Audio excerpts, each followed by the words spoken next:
آقای دکتر برادرم مبارک باشه، عملش موفق بود. ای خدا شکرت، خدایا شکرت، خدا را شکرت.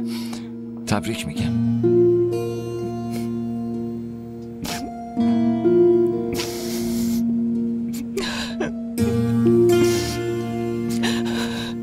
زنش پر از زخمه، داداش جوون شاخش شده. خدایا از عمر من بهش بده. نه خیرم، عمر به این طولانی میخواد چیکار وقتی که اصلا خوشحال نیست؟ یعنی چی؟ اون برادرمونه، ما وظیفمون بود به فکر خوشحالی اون باشیم.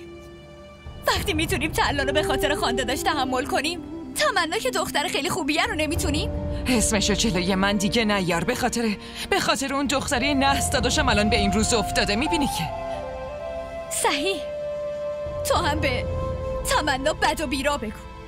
از اون طرفم زنداداش جیگرشو خون کرده. صبر کن ببینم، زنداداش چی گفته؟ شماها نمیدونی. ترلان به داداش اصغر گفته که اگه بازم بخواد اسم تمنا رو بیاره خودش و مسعودو با هم میکشه. از اون طرفم تفلکی تمنا رو خار کرده. چی بگم؟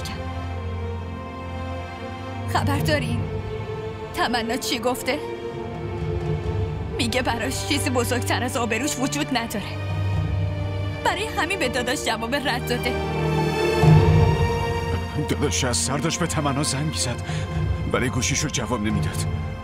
اونم ناراحت از دفتر بیرون زد و خبر تصادفش به ما رسید. آبجی اون برادرمونه، وظیفمون بود به خوشبختیش فکر میکردیم. آبجی تو باید یک بار تمنا رو ببینی.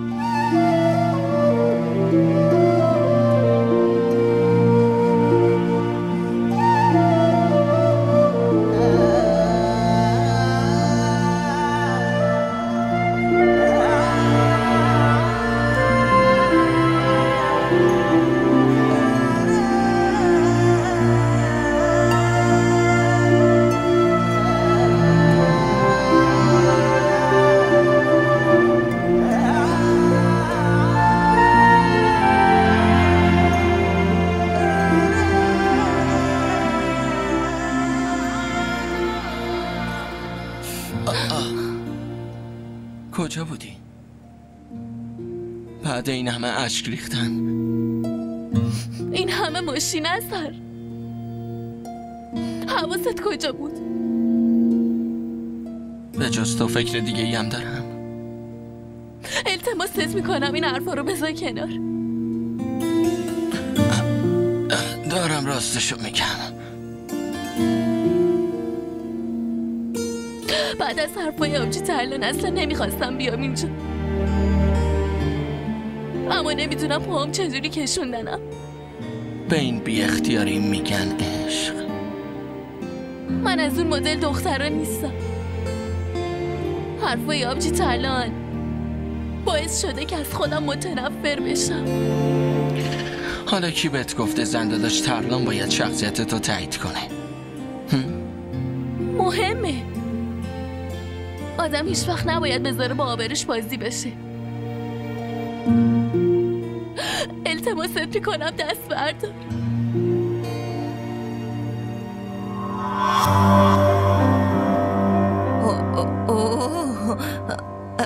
ببخشید، تو اومدی ملاقاتش؟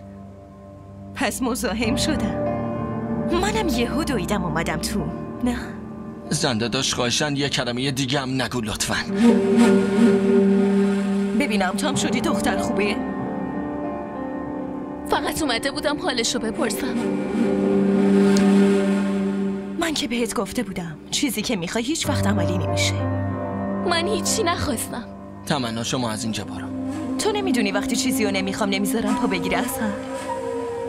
بله.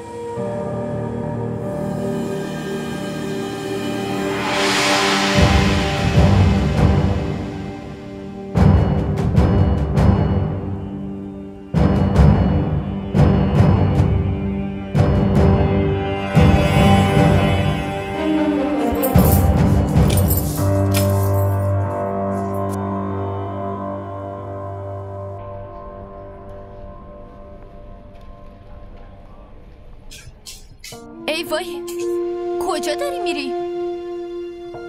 گریه چرا؟ داداش اصهر خوب میشه.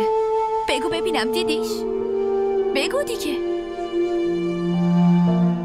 آبجی سلما ببین کی اینجاست؟ این تمناست. سلام علیکم. علیک سلام. دیدمشون. جدی؟ کی؟ من دیگه میرم. چجوری اومدی؟ با سرویس مدرسه. چجوری میری؟ تاکسی میگیرم.